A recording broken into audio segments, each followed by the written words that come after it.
Warning. Although this podcast revolves around Disney, Disney movies, and Disney-related themes, we have a tendency to use mature language which is not suitable for all ages. Discretion is advised.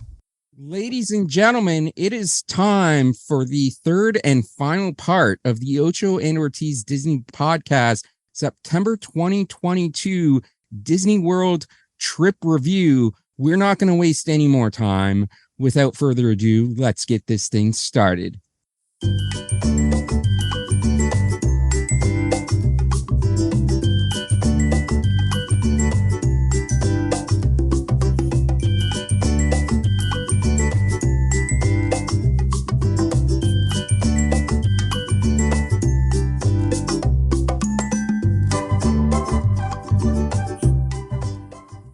That's right, ladies and gentlemen. It is the third and final installment of the September edition of the Ocho and Ortiz Disney World Trip Review. We still have the January trip to cover. We still have a episode where we're going to review the foods and restaurants that we went to and the food that we ate. And I think we should throw in Universal as well. I was just about to say, so this was what I'm thinking, because the way the release sets up is because I am releasing episodes every other week. So part one just came out today as we are recording this, which is September 10th.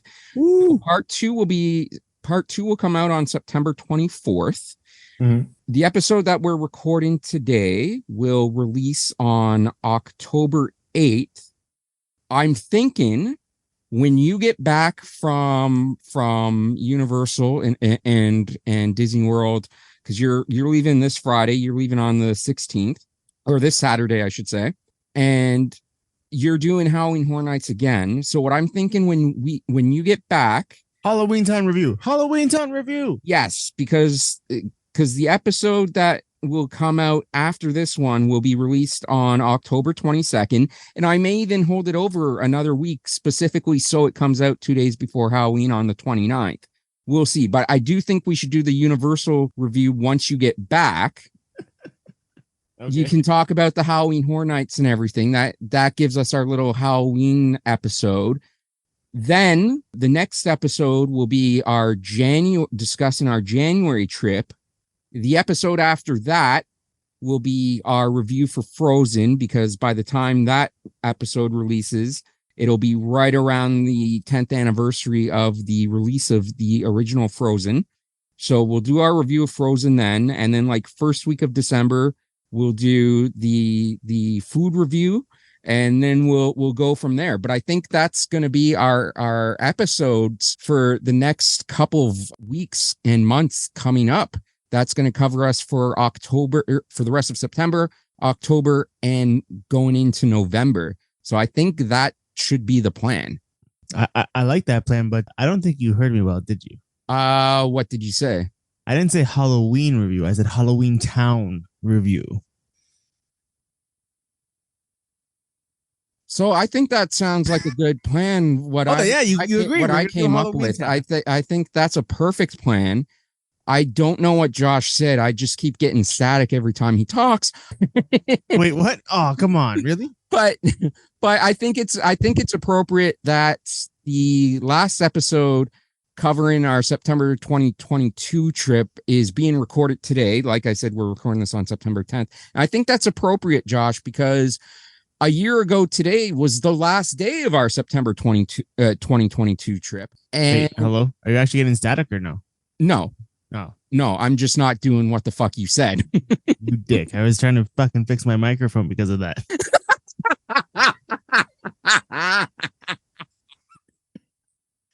You asshole. I started fiddling around with it and unplugging it. You're such a dick.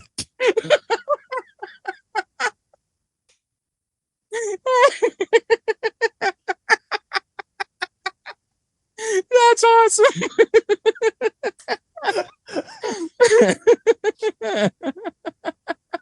Oh man, that was funny. Oh man. But I might have a quick idea for a December episode coming close to it if something happens, buddy Dave, because Av and I are going in November, right, to Florida. I did not know that. I thought Ava was coming with you on your trip next week. No. Whiten and Olivia are coming next week. Ava and I are going in November for that Orlando Informer meetup party thing at Universal Studios. Remember, I swear I told you about that, right? Because it was like quite a bit of money. But yeah. So we're doing that. You did, but I guess for some reason I thought it was for this upcoming trip because No. I thought Ava was coming with you in this upcoming trip and you just added Whiten and Olivia at the last minute to go with you. No. I was going by myself, and then Whiten and he's like, "I'll come with you." I'm like, "All right," and then we ended up booking Cabana Bay for almost the whole week. Nice. So what we did was we booked a random ass hotel for the first night because it's too expensive everywhere else. Then we splurged a little bit for the next hotel because it's one of those fancy ones that gets us the express pass. Mm-hmm. And then we booked Cabana Bay for the next 4 or 5 nights. And then he's leaving on the Friday, and that's the day I go to Busch Gardens in Tampa. Nice. Yeah. Nice. But Av and I are going in November for that meetup thing, and we're discussing going a day early so that we can hit Mickey's very Merry Christmas party. You son of a bitch. I want to do that. I know you do, but that's what I'm thinking. Maybe I'll have a little Christmassy trip report then there, Dave. We will see. We will see. But as I was saying, like, so September 10th, 2023, right now we are recording the last episode of our September 2022 trip, which wrapped up on September 10th, 2022. But it's also the 1-year anniversary, Josh, of the worst fucking poutine I've ever had. I saw you repost that today, and I was dying because I remember when you first tried them, and you're like, "This is the worst thing I've ever had in my life." Absolutely, that fucking poutine was a war crime. It should be put on trial for crimes against humanity. It was atrocious, and it should never again see the light of day. But you're gonna have to let me know when you go to Food and Wine Festival next week. You're gonna have to let me know if that poutine is back, because if so, I need you to find out exactly what it is that they put on it, because I still don't know what the hell that they added to it. I mean, they had the fries. I will tell you what's on it right now. Hang on. Oh, do they have the list online? Maybe not there, but Disney Food Blog 100% will. Oh yeah, DFB Guide. Shout out to DFB Guide. They don't know who the fuck we are. I don't care if they don't know who we are. I know who they are, and I'm shouting them out because they do a goddamn. Oh, they do a fantastic job. I love them, especially when it comes to food and wine. Food and Wine 2023. Here we go. And let's go scroll down to Canada. Where is the Canadian Pavilion? Bullshit. This is the Ocho and Ortiz karaoke Song time. interlude. I was gonna say karaoke. Welcome to Ocho and Ortiz karaoke, where we always sing is Frozen. Let it go, let it go. We sing more than just Frozen. We don't sing anything well, but High School Musical. Dave's favorite. Have you found that recipe yet, Josh? I have not. Calm down. You calm down. Oh, wow, that was pretty interesting that I typed in that and that popped up. Okay. Oh, was it not at the Canadian thing? I thought it was. It was. Maybe it's not there this year. I think I know where it is. It's not a part of the Canadian Food and Wine thing. It's just at the Canadian Pavilion. Because like the food and wine, it's one of the kiosks. Huh? It was one of the kiosks. Because on this year it's only showing the Canadian cheddar and bacon soup and the filet mignon. Yeah, because that's where the poutine was too. It was at the same place that sold that. Maybe it was just horrible. Maybe they got the hint with all my Twitter reviews over the last year. Yeah, I went to 2022, and the food for Canada is the bacon soup and the Leslie. It's you know what? I know exactly where it is, and I know exactly what you're talking about. It's not the Canadian one. It's something else. I swear it was because I swear it's right beside the Canadian booth. That I'm gonna have to edit. And we haven't even got into today's topic. Epcot poutine. I like that they actually have a fucking search bar. Yeah, it makes it so much easier. Why is it not here though? Oh, it's the refreshment port is the one that had it. I think I might have found it, Dave. Okay, what's it say? It's the traditional poutine. This is what it says. Traditional poutine French fries with beef gravy, cheese curds, and crumbled boursin, garlic, and fine herbs. That's 100% what it was. Whatever it was fucking awful. I hated it. That's yeah, because this is at the refreshment port. That's the one that's right beside the Canadian Pavilion, right before you walk in there. Yep, that was it, Dave. Because it's got that. What is it? Boursin? I don't know what the fuck it's called. Bourisin. Boursin. That's that little blob from the picture that you posted today, or reposted, whatever. That's that little blob that's on there. Boursin cheese. Derived from a traditional party dish, fromage fraise, Boursin cheese combines savory herbs and rich flavors with creamy yet crumbly. It says gourmet. I think it meant to say gourmet cheese. Either way, that shit wasn't crumbly at all. No, and if you look at your picture, Dave, you can tell the distinction between that and the cheese curds. Oh, for sure. Yeah, no, 100%. Welcome to Ocho and Ortiz discuss how to make poutine. After dark. Discuss how not to make poutine. Welcome to Ocho and Ortiz after dark. Dave, you just keep flashing in and out. We're professional. All right, enough of that bullshit. So we are the poutine was off. If you go to the refreshment section in the Canadian Pavilion this year for Epcot Food and Wine, do not get the poutine. It was disgusting. Just absolutely not. I've never seen poutine made that way ever in my years of being Canadian. So avoid it at all costs. Wait until Food and Wine is over and they just go back to regular poutine with fries, gravy, and cheese curds. Because when I had it in January when we were there, it was just regular poutine with cheese, with fries, gravy, and cheese curds, and it was fine. Whatever they try to do to fancy it up for Food and Wine was atrocious. But we are here to talk about Hollywood Studios.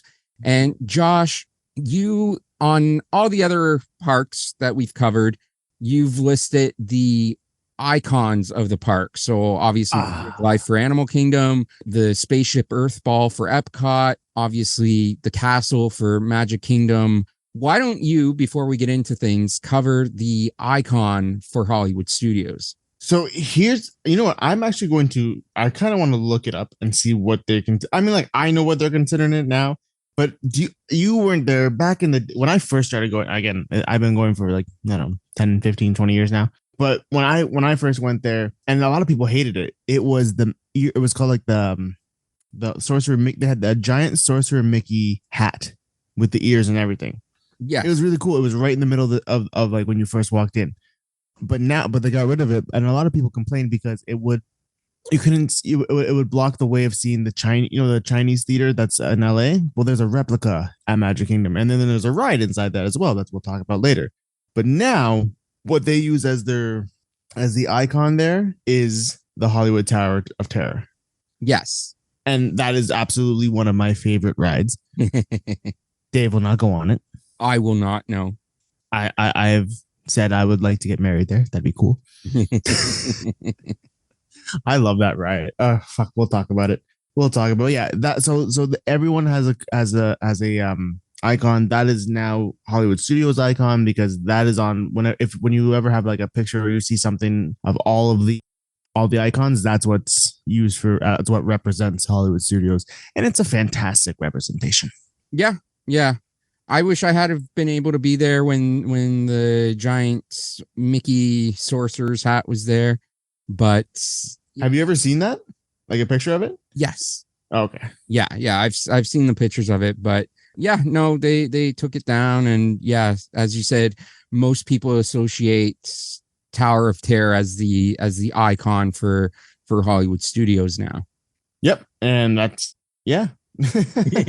Well, I mean, there's a few things like people ask what is it before, but since it's Hollywood Tower, that's what it is now, right? It's either that or the Chinese theater, but most people consider it like the Hollywood Tower Hotel. Yeah. Are you ready to get into this, Dave? I am ready to talk about some rides. I am more than ready to get into Hollywood Studios and talk about some rides. All right, let's do this then. We're gonna talk about one that I know you definitely went on. Let's go. We're gonna go a little bit towards the back of the park. We'll talk about Toy Story Midway Mania. Fun ride. You're just kind of shooting things, and you're competing against the other person in your car to try and get the most points. And it's a fun ride. It's 3D, right? You have to have the 3D glasses on. Yep. Yeah.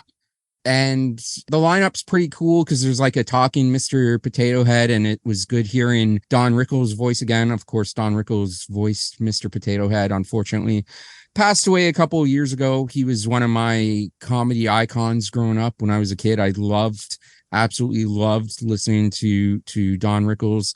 My dad had a whole bunch of his old comedy records, and I would listen to those things constantly. So it was good hearing Don Rickles' voice again as the talking Mr. Potato Head while you're waiting in line. But it's a fun ride. I would, if I'm rating it, I would probably give it a 7. But yeah, it's 7. It's fun, and like I said, you're just trying to compete and score the most points. There's like a little drawstring thing that you pull that shoots at the targets. It's fun, but for me, it's one that's not super memorable. Like if we hadn't gone back on it in January, I would have no recollection of the ride at all. It's only because we went back on it in January that I have memory of it. Because even in January, when you said, when we went there and you said we had been on it in September, I had no recollection of being on there in September until we actually got on and did the ride. I'm like, oh, okay, yeah, I remember this one now. But yeah, no, I'll give it a 7. It's a fun ride. Nice. I like the ride. It's maybe just because I go too hard. My arm is killing me by the end of it because I'm pulling that fucking string to make sure I get a whole bunch of points on that bitch.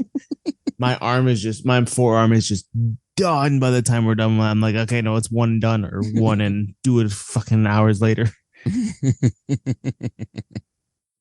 So let's just stay there with in the Toy Story section. I don't know if we ever went on this. Did you ever go on the Swirling Saucers?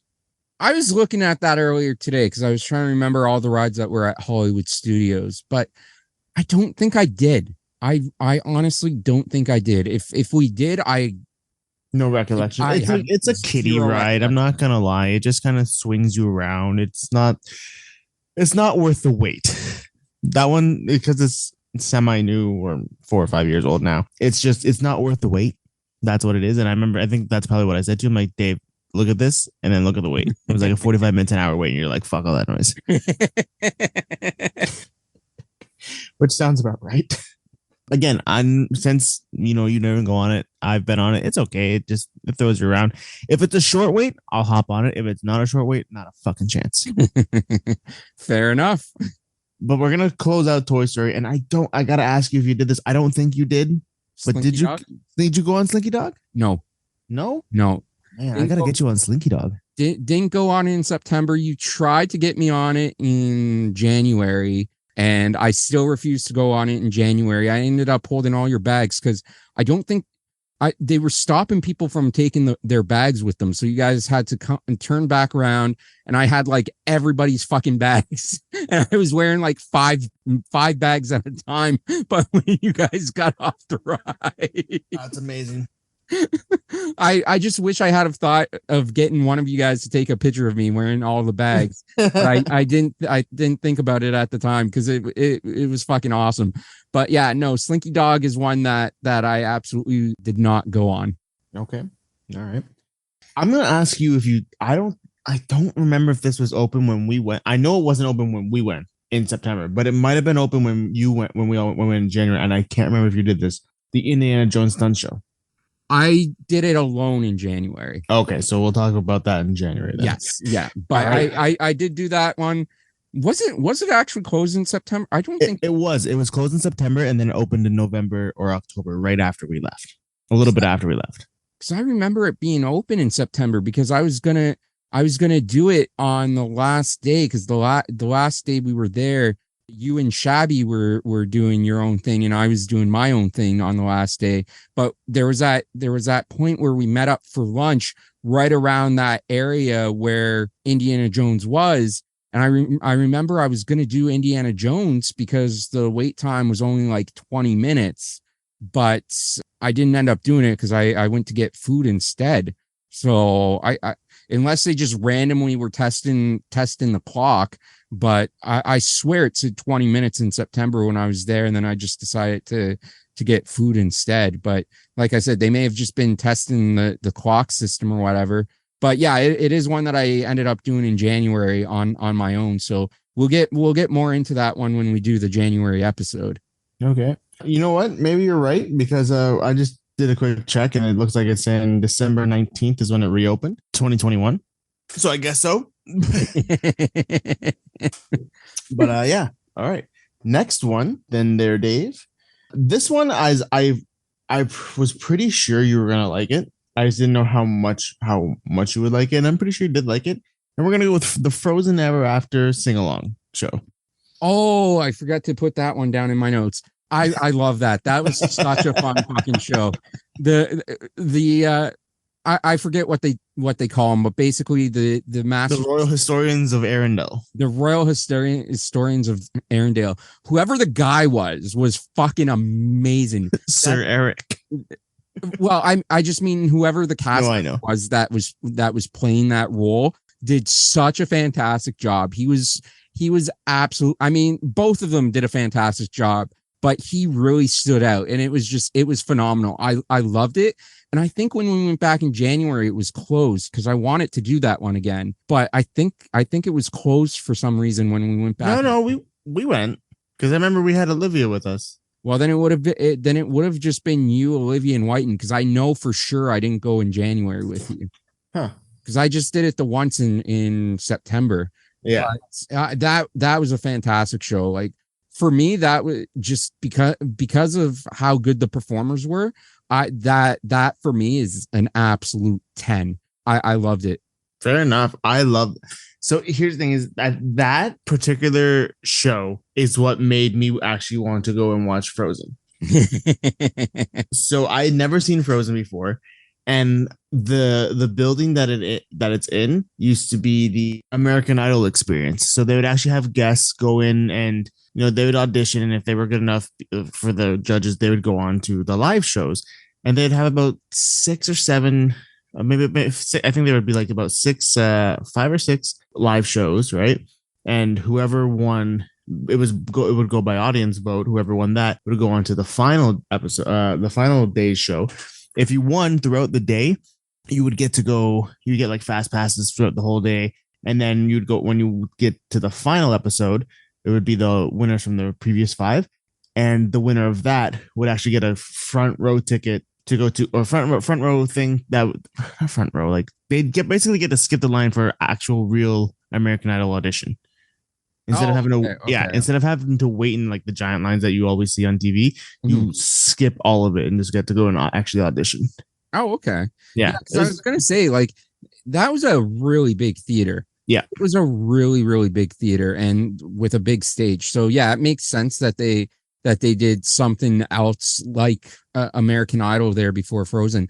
But I also love the fact like there's a snow effect that goes on during the end of that. Oh yeah, it's so cool. Yeah, it's amazing. I have video of it on. I think I still have the video of it on my phone. I'll have to double check. But that was just such an amazing show. I loved it. Yeah, and that one is definitely. I remember we definitely did that with Olivia because she hated the snow because it's bubbles that comes down. Yeah, I definitely didn't do it in January. Fair enough. I definitely didn't do it in January. So yeah, it would have just been you, Ava, Whiten, and Olivia. But yeah, I only did it in September. Fair enough. But I also know that we had in January, like we had different park reservations. We didn't do the same parks every day. So, and I swear one of the days that I did Hollywood Studios, because I think I did 2 days at Hollywood Studios. I know for sure one of the days the ride was closed or the show was closed for some reason. because I want it to go, and I was checking the wait times and it was closed. So for whatever reason, the day that I did want to go back to do it in January, it was closed for the day for some reason. So yeah. Well, that sucks. But I love that show. It's so fucking fantastic. The actors on it are hilarious. Yeah. Sir Eric. That's great. All right. Moving on. I'm going to talk about one quickly that I know you didn't go on. You refused to go on, and that's fine because it was a roller coaster. I'm going to talk about Rock and Roller Coaster. It was closed in September, though. Was it? Okay, then we're not going to talk about Rock and Roller Coaster. Yeah, because you wanted to do it, but it was closed in September. Boo. I love that ride. It's a roller coaster themed to Aerosmith. I mean, you can still talk about it if you want, but it was definitely closed in September when we went. It was undergoing renovations. Oh, right. But yeah, it's a roller coaster. It's in the dark, but they have like some strobe lights and some different effects and sets that are inside there. Like you actually go through the Hollywood sign. You're supposed to look like you're in a stretch limo going to the Aerosmith concert, and it actually shoots you from like 0 to 60 in like 3 seconds or something like that. Like you just shoot out going forward, and that's when it takes your picture. And then as soon as you go forward, it's straight into a loop, which I know Dave would not like. No, but one of the best do loops. No, one of the best parts is that it's like Guardians of the Galaxy, where it's blasting music in your ears, but it's all Aerosmith songs. So it's fantastic. If you're a giant Aerosmith fan, I love it. So Guardians, as we touched on in the Epcot episode, has five different tracks from Guardians. How many different Aerosmith songs are there for the Rock and Roller Coaster? Oh, that's a great question, Dave. I mean, like, I know personally I've gotten at least 3 or 4. Nice. I know I've heard Dude Looks Like a Lady, Love in the Elevator, Sweet Emotion.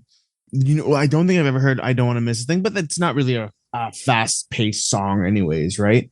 Sweet Emotion seems like it would be a good one for that type of ride. Dream On seems like it would be another good one. I don't know if they use Dream On, but I've never heard it. Rock and Roller Coaster. Josh is looking up the Rock and Roller Coaster track list. I am. I'm very. Let's see. Cars. Soundtrack. Here we go. Okay, that's still not telling me the songs. Why are you not telling? Oh.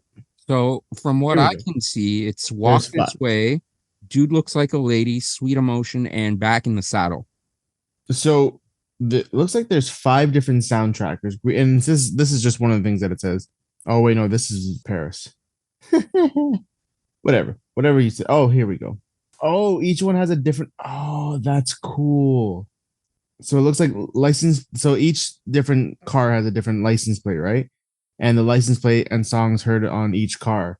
So one of them, so you'll have 9 Lives was the song, Love in an Elevator and Walk This Way Together, Young Lust, Fine and Love in an Elevator, sung as Love in a Roller Coaster, Back in the Saddle, Dude Looks Like a Lady is one of them together, Sweet Emotion is one, and What Kind of Love Are You On?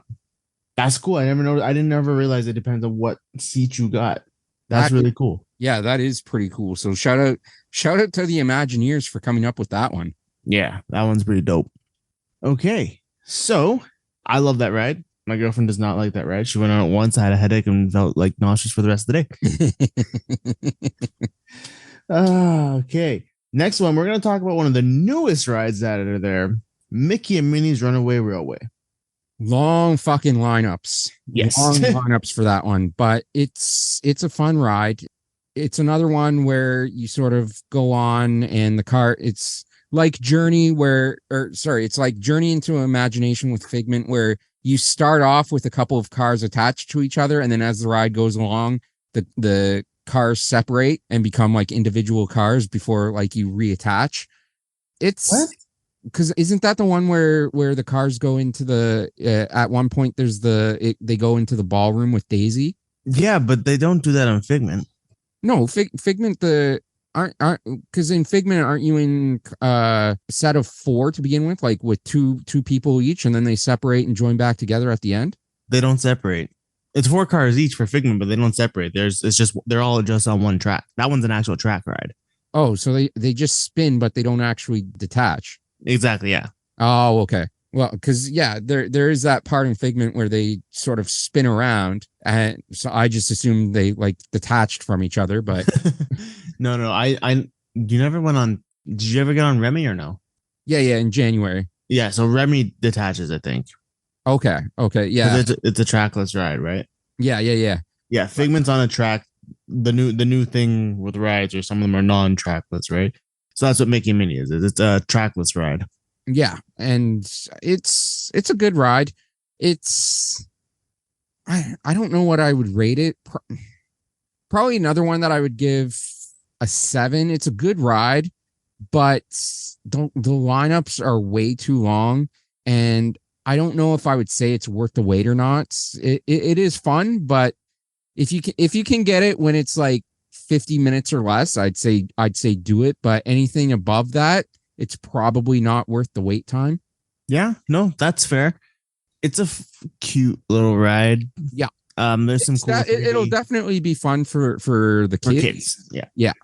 My thing is that there was a ride there before called the Great Movie Ride, and that was one of my favorite rides ever there, and I loved that ride. And this is just nowhere near as good as that ride. This is the one that's in the theater that's supposed to be like the Chinese theater. Yeah. Yeah, no, it's a fun ride, and basically you start off where you're on a train. You're supposed to be on a train, being driven by Goofy. Yeah. And yeah, it's a fun ride, and obviously Goofy's like one of the funnest characters. I absolutely love Goofy, but yeah, again, I'd still say 7. And I was debating 6.5 just because of the wait times. But yeah, I'll stick to 7 and say if you can get on it when it's like a 50-minute or less wait time, go for it. Anything above that, do something else.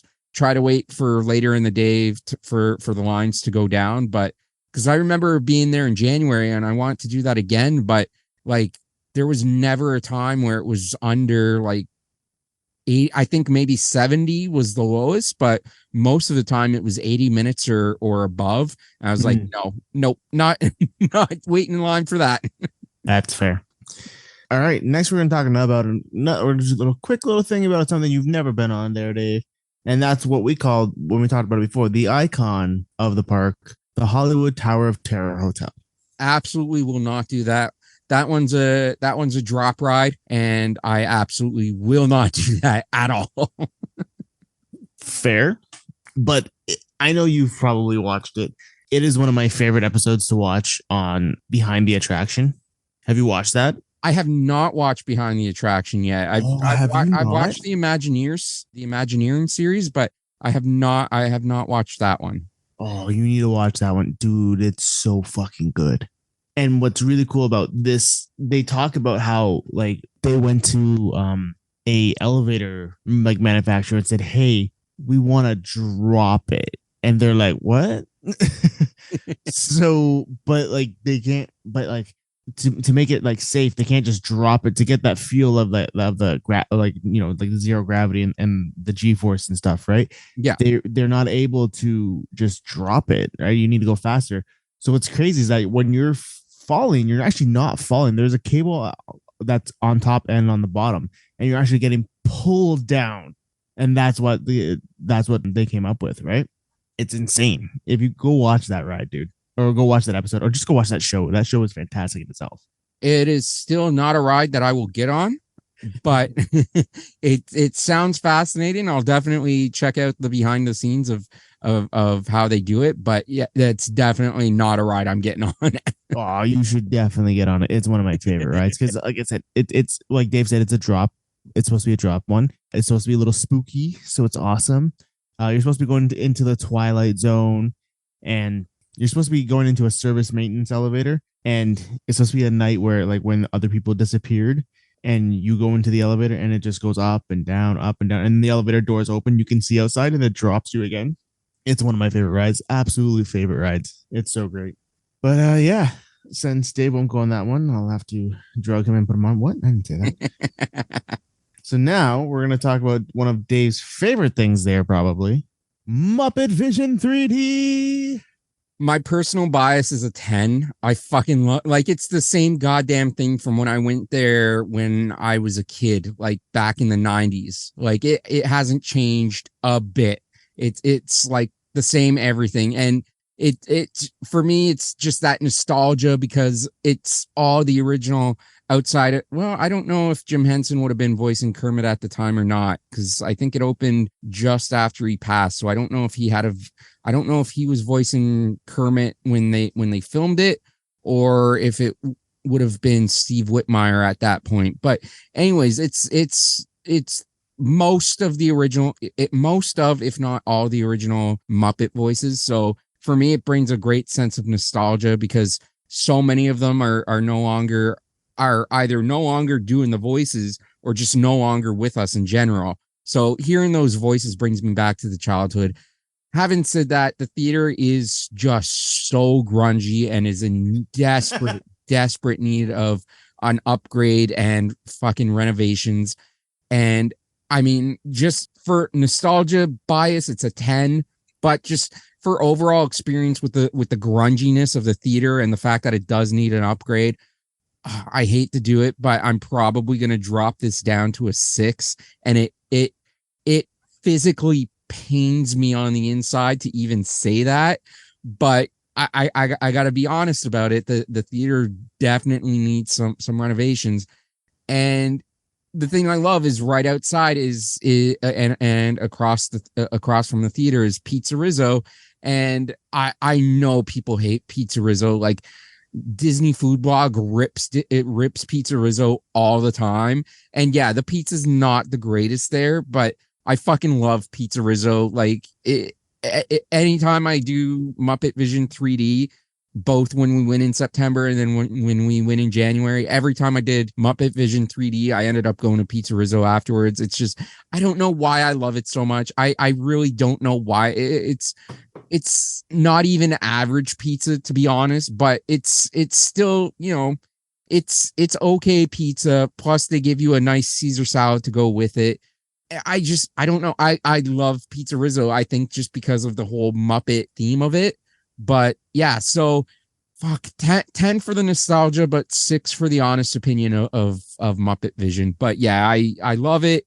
I love it to death, but it needs an upgrade. And I hate to say that because I know an upgrade means that they're probably just going to create a new movie for it. And that means they're going to get the new voices. And I'm not a fan of all the new voices. Some of them are fantastic, but there are some members that of the new cast of Muppets that it's not the same, man. It's not the same.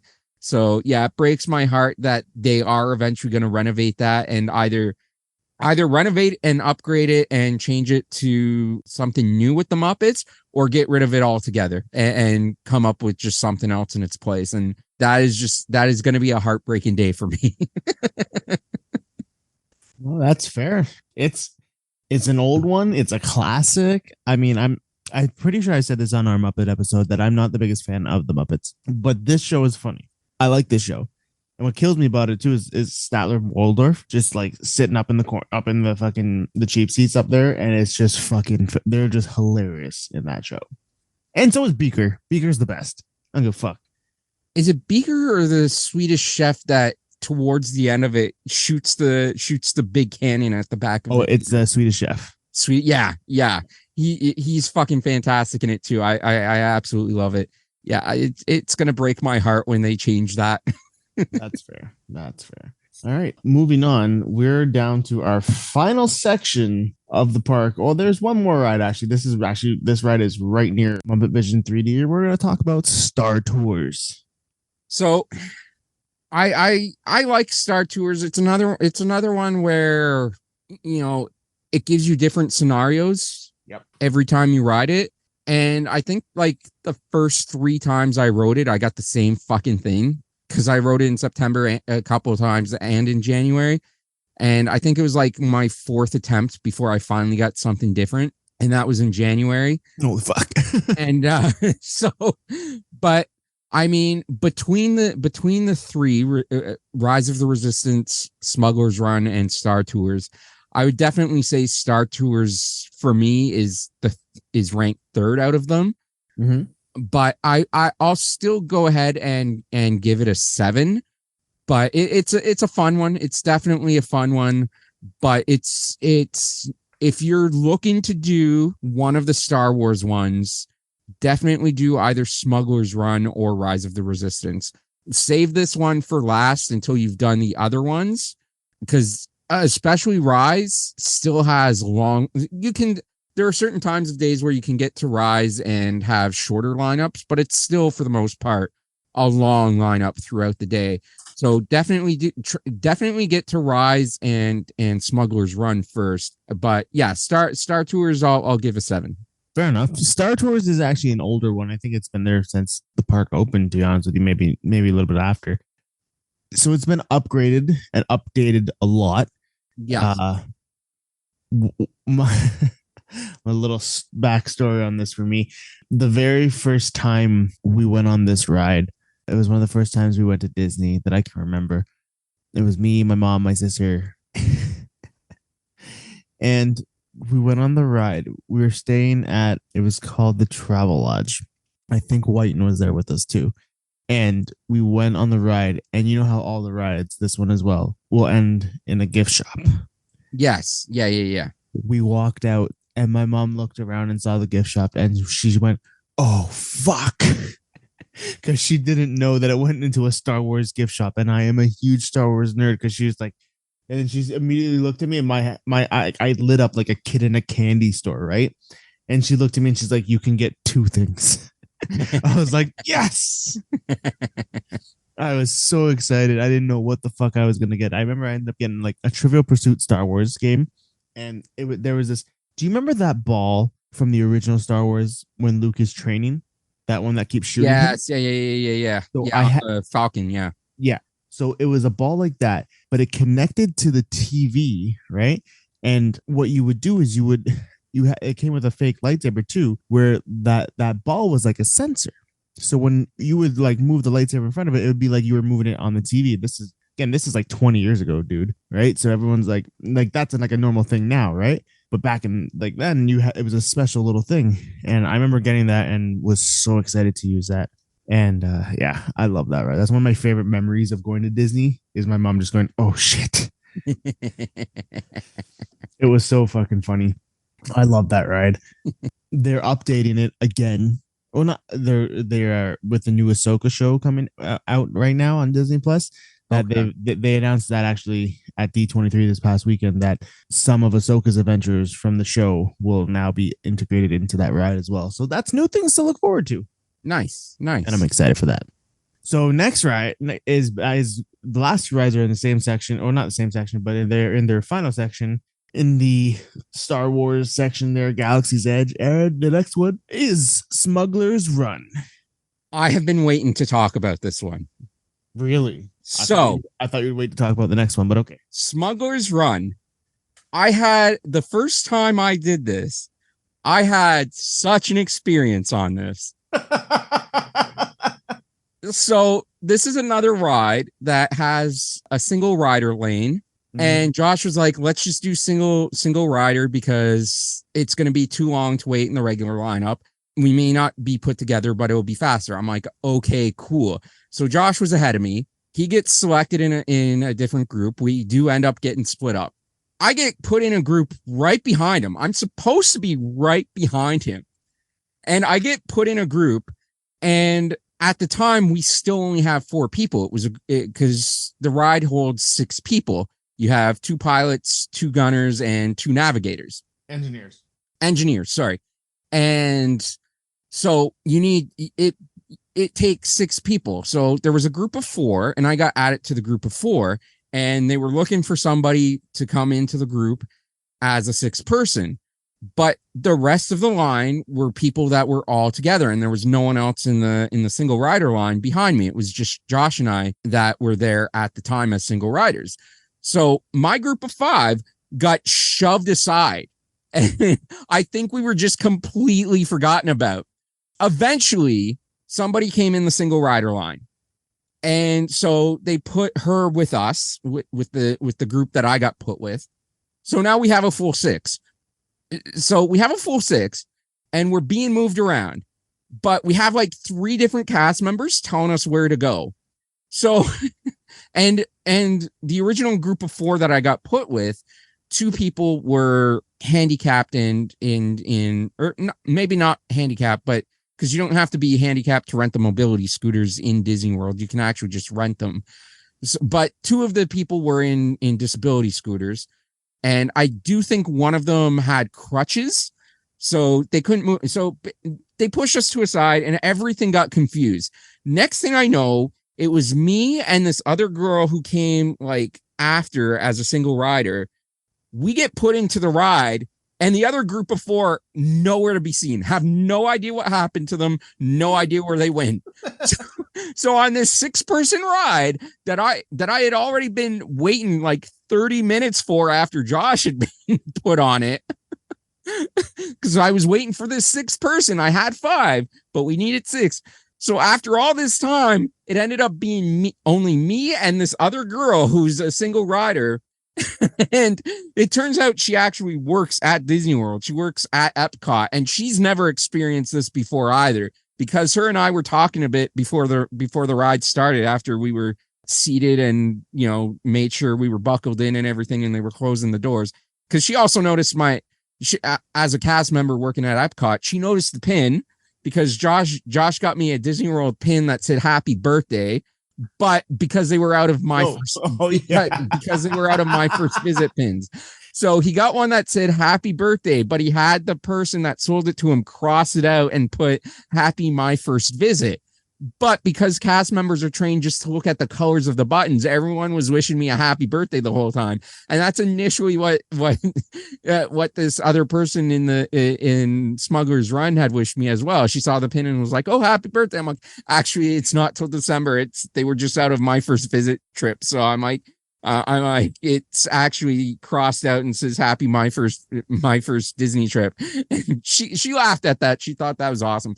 But yeah, it was such an experience that first time that the experience itself shoots that up to a 10. Because I remember I remember coming out and you were waiting and you're like, "What the hell happened to you?" You're like, "I've been out here died or something." You're like, "I've been out here for 40 minutes. I thought you died." And then I explained the situation to you, and oh man, I mean, the experience itself made that a 10, but the ride itself, I'll probably give an 8.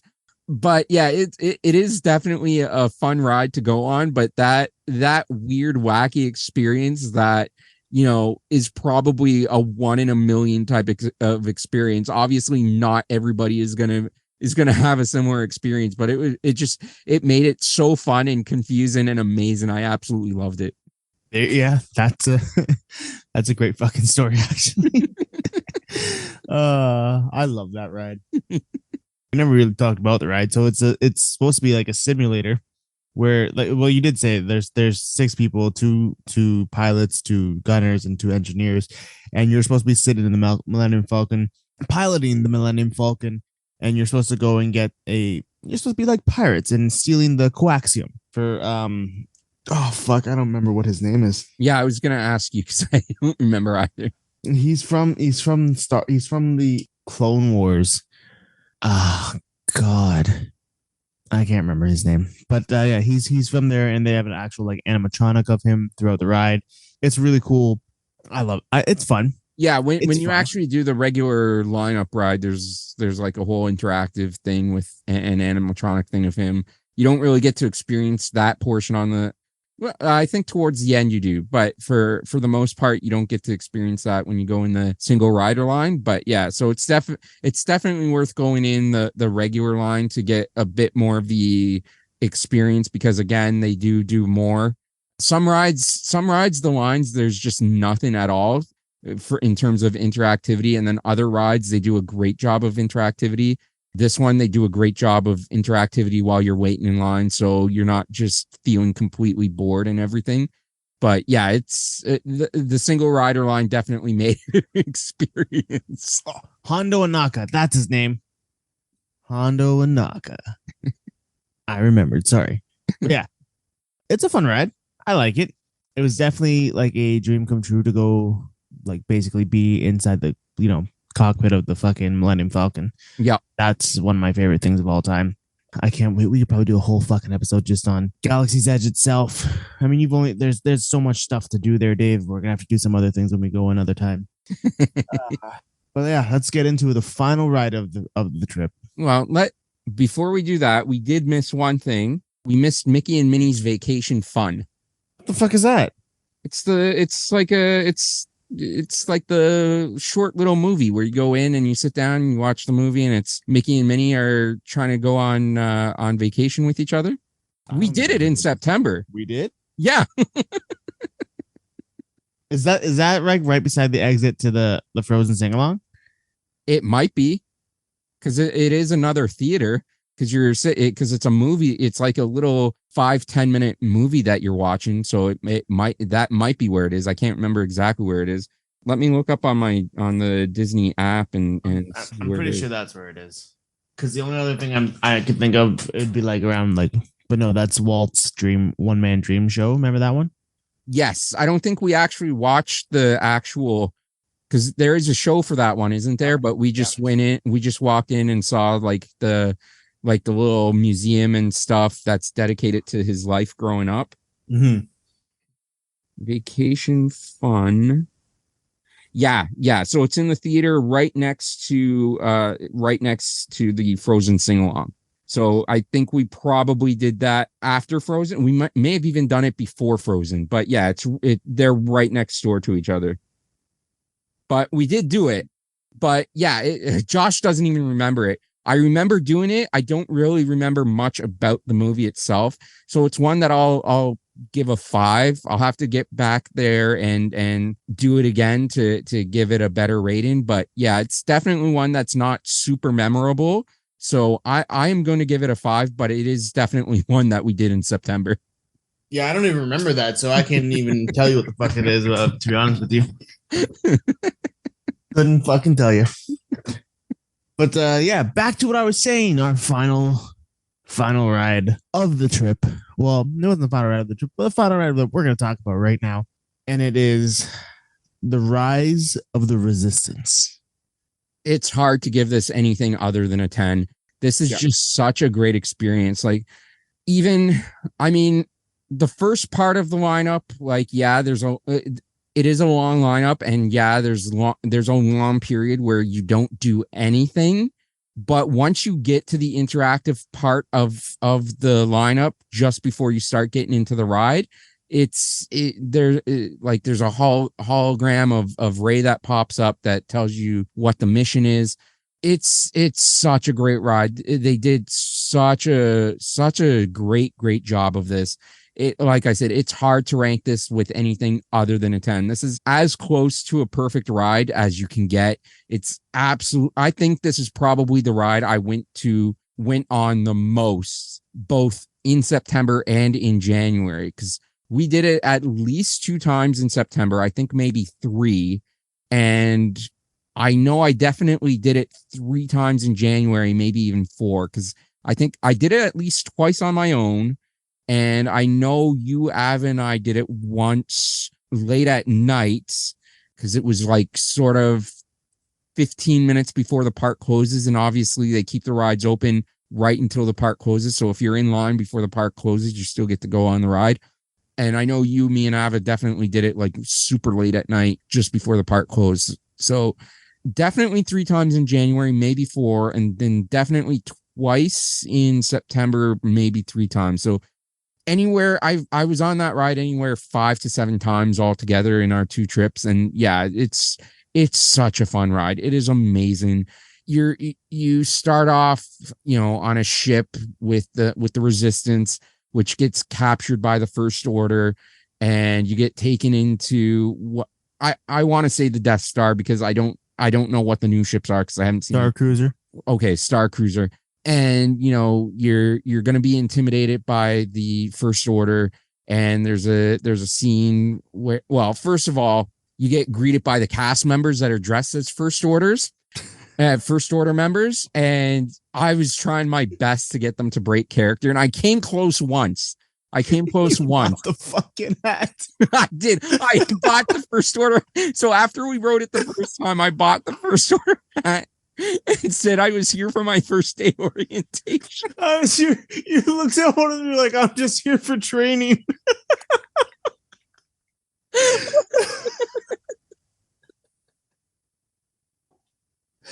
Oh, I was trying so hard to get them to break character. Like I said, I almost got one of them to do it, but they held tough. And so you get taken into this room where you're going to be interrogated. And I think on one of the times we went on the rides too, I asked if there was any other options besides being interrogated. You just kept fucking with them.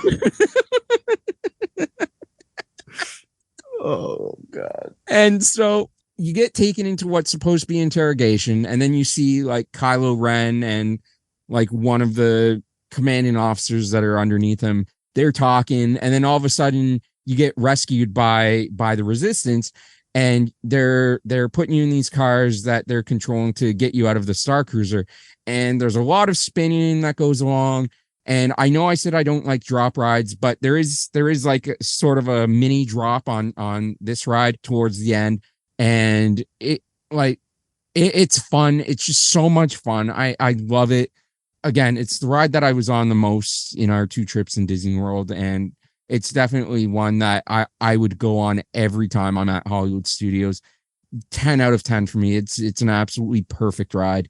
It's one of the rides where it actually is worth the wait time, because not only obviously, you know, the wait time's typically over an hour, but there's so much to do, and the ride is actually worth it. Like the whole experience itself, from the time that you first see the interactive hologram of Rey to the time the ride finishes, is about 15-20 minutes. So it's definitely worth the wait in the lineup, which is a rarity with a lot of rides at Disney World. Sometimes the rides just don't live up to the wait times. But yeah, this is definitely one that's just an absolutely perfect ride. They knocked it absolutely out of the park on this one. Yeah, no, agreed. It is absolutely my favorite ride at Disney World now. Guardians came close to beating it, but no, actually, I'm sorry, it didn't. Guardians is a great ride. Guardians is probably the best ride at Epcot, followed closely behind Frozen. But Hollywood Studios has always been my favorite. It's a little bit more adult oriented than kids compared to like Magic Kingdom. Yes. And I always loved it because they always had, because again, I've been a giant Star Wars nerd since I can remember. So I always loved Star Tours, and then I loved Tower of Terror and everything. But then when they decided they were going to do this, I got stupid excited. And when they first opened it, I made sure I went on it. And oh my God, it's such a fantastic ride. There's so much going on. Like you said, it's probably 15 to 20 minutes, the whole ride experience in itself. And just the way you're in this, it's like a trackless ride again, just like Mickey and Minnie's and Remy's Ratatouille ride. But it takes you through different things. It's so much fun. There's so much Star Wars going on. You go up in another elevator, then like Dave said, you drop. You don't actually, if you drop maybe 5 feet. But the simulator that you're in, it makes you feel like you're flying from outer space down to a planet, and it's just so much fun. I remember the first time we took you on that, and that drop happened, and you're like, whoa, but you were just freaking out, but you were loving it. And I was like, great, this is awesome. Well, yeah, because you did warn me that the drop was coming, but yeah, no, it's so much fun. I loved it. I absolutely love it. Yeah, it is definitely hands down my favorite ride at Disney World now. I don't think anything's ever going to beat it. Tron is out. I will try Tron this upcoming trip, but I don't think it's gonna win. Nothing's gonna beat Rise of the Resistance. It is the most perfect ride at Disney. Yeah. Like I said, it's as close to a perfect ride as you can get. It's amazing. I absolutely love it.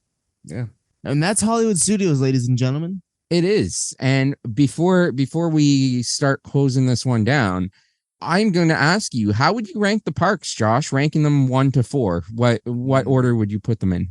Whoa. Okay. 4 is definitely going to be Animal Kingdom. Oh, fuck.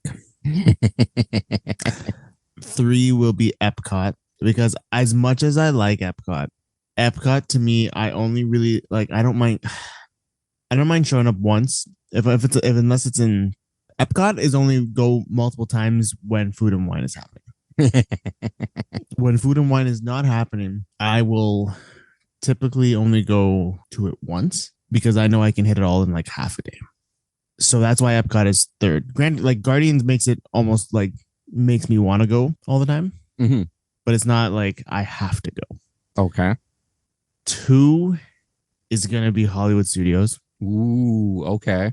Because I love Hollywood Studios. It's got it like it's very close. Like it could change on any given day between 2 and 1.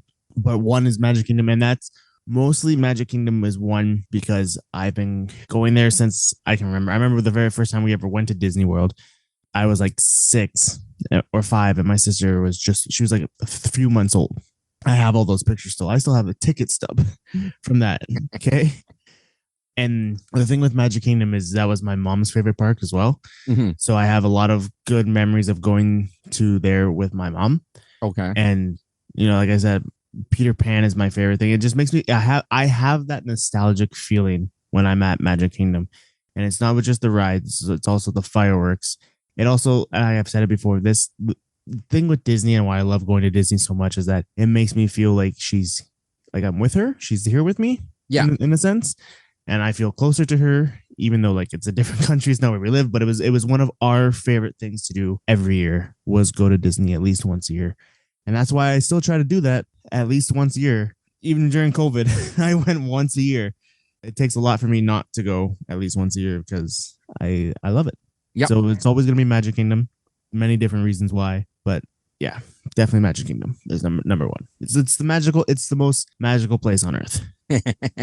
So I would have to agree with you on number 4, Animal Kingdom. Definitely the number 4 park for me. Number 3, you're gonna hate me for it, but I'm gonna put Magic Kingdom at number 3. It's one that there are some really good rides there, and it's definitely the busiest of the parks, obviously, because that's one everyone wants to go to. And for me, like a lot of the rides, I mean, like I said, there are a lot of good rides there, but for me, the rides aren't worth the crowds of Magic Kingdom. And yeah, there's a lot of cool things that go on, like the fireworks and stuff, but the parades and a lot of the good shops and everything is there too. But for me, it's one of those ones where, like Animal Kingdom, if I'm just gonna go there for 3 or 4 days and I can only hit like maybe 2 parks, if I can't hit everything, like Animal Kingdom and Magic Kingdom would probably be the 2 that I would skip over. For me, it's easily a toss up. Like it can flip, like I said, right? it can flip on a dime, but right now, I'm probably going to put Hollywood Studios at number 2. Obviously, as you said, it is more of the adult themed rides, and the 3 Star Wars rides absolutely knock it out of the park. But for me, one of the biggest reasons that I'm putting Epcot at number 1, like you said, is it is one that you can pretty much hit in half a day. Like you can do all the rides that you want to do in half a day.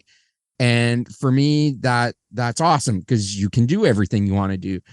But also on top of that, it has all the rides where you can just sit down and relax, especially if you are there on a hot day and you've been walking a lot. You've got Spaceship Earth, you got Grand Fiesta. What's the other one that we were talking about at Epcot where you can just sort of sit down and relax for a while? I know those 2 definitely.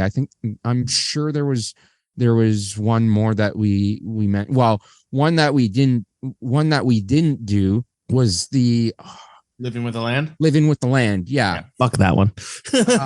I kind of want to experience that one just once to see what it's like, but yeah, definitely like Spaceship Earth and Grand Fiesta. Epcot is great to just have some slow, relaxing rides that get you out of the heat and off your feet for a while. It's got Turtle Talk with Crush. It's got Frozen. It's got the Frozen ride, which is amazing. It does host so many different festivals, and obviously not every festival is going to be one that we like. Like, I wouldn't go there to see the Garden Festival. I don't care about that shit, to be honest.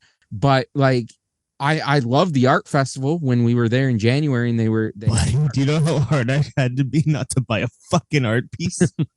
there is some really amazing art. And there's like, they had like art, chalk art on the sidewalk as well, on the bridge. And obviously Food and Wine is probably both of our favorite festivals at Epcot. Yep. So, I mean, for me, Epcot and Hollywood Studios, like I said, are interchangeable in that 1 and 2 spot. But those are the reasons why Epcot, for me, I'm ranking it number 1 right now. And I mean, of course, you got Figment, man. You got Journey into Imagination. That's the other slow ride. I mean, it's only like 7 minutes, so it's not as long as Grand Fiesta or well, I think Grand Fiesta is probably about the same amount of time. I think that's like 7 to 10 minutes as well. Definitely not as long as Spaceship Earth. But yeah, it's just another one where you can go in and relax, and it's a fun, silly little ride that gets you out of the heat and off your feet. And yeah, now they've got the Figment meet and greet, which just opened today as of this recording. And I got to get back and do the Figment meet and greet so bad. But yeah, so for me, Epcot is number 1. That's fair. That's solid. No, so we agreed on 2. We agreed on 4. 1 and 3 is where we switch up. Yes. Yeah.